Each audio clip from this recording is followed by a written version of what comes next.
Hey everyone. I want to talk about something important today because it's time to get back to our roots around free expression on Facebook and Instagram. I started building social media to give people a voice. I gave a speech at Georgetown 5 years ago about the importance of protecting free expression, and I still believe this today. But a lot has happened over the last several years. There's been widespread debate about potential harms from online content. Governments and legacy media have pushed to censor more and more. A lot of this is clearly political, but there's also a lot of legitimately bad stuff out there. Drugs, terrorism, child exploitation. These are things that we take very seriously, and I want to make sure that we handle responsibly. So we built a lot of complex systems to moderate content. But the problem with complex systems is they make mistakes. Even if they accidentally censor just 1% of posts, that's millions of people. And we've reached a point where it's just too many mistakes and too much censorship. The recent elections also feel like a cultural tipping point towards once again prioritizing speech. So we're going to get back to our roots and focus on reducing mistakes, simplifying our policies, and restoring free expression on our platforms. More specifically, here's what we're going to do. First, we're going to get rid of fact checkers and replace them with community notes similar to X, starting in the US. After Trump first got elected in 2016, the legacy media wrote non-stop about how misinformation was a threat to democracy. We tried in good faith to address those concerns without becoming the arbiters of truth. But the fact checkers have just been too politically biased and have destroyed more trust than they've created, especially in the US. So over the next couple of months, we're going to phase in a more comprehensive community notes system.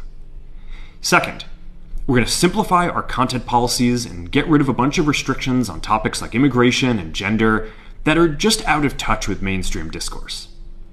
What started as a movement to be more inclusive has increasingly been used to shut down opinions and shut out people with different ideas, and it's gone too far. So I want to make sure that people can share their beliefs and experiences on our platforms. Third, we're changing how we enforce our policies to reduce the mistakes that account for the vast majority of censorship on our platforms. We used to have filters that scanned for any policy violation. Now, we're going to focus those filters on tackling illegal and high-severity violations. And for lower severity violations, we're going to rely on someone reporting an issue before we take action. The problem is that the filters make mistakes, and they take down a lot of content that they shouldn't. So by dialing them back, we're going to dramatically reduce the amount of censorship on our platforms. We're also going to tune our content filters to require much higher confidence before taking down content. The reality is that this is a trade-off. It means we're going to catch less bad stuff, but we'll also reduce the number of innocent people's posts and accounts that we accidentally take down. Fourth, we're bringing back civic content. For a while, the community asked to see less politics because it was making people stressed.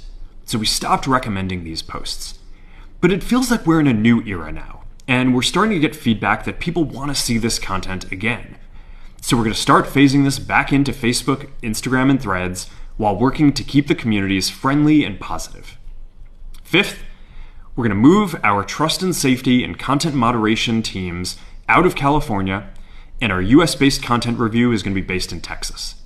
As we work to promote free expression, I think that it will help us build trust to do this work in places where there is less concern about the bias of our teams. Finally, we're going to work with President Trump to push back on governments around the world that are going after American companies and pushing to censor more. The US has the strongest constitutional protections for free expression in the world. Europe has an ever-increasing number of laws institutionalizing censorship and making it difficult to build anything innovative there. Latin American countries have secret courts that can order companies to quietly take things down. China has censored our apps from even working in the country. The only way that we can push back on this global trend is with the support of the US government. And that's why it's been so difficult over the past 4 years when even the US government has pushed for censorship.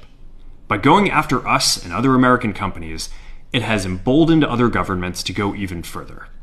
But now we have the opportunity to restore free expression, and I am excited to take it. It'll take time to get this right, and these are complex systems. They're never going to be perfect. There's also a lot of illegal stuff that we still need to work very hard to remove.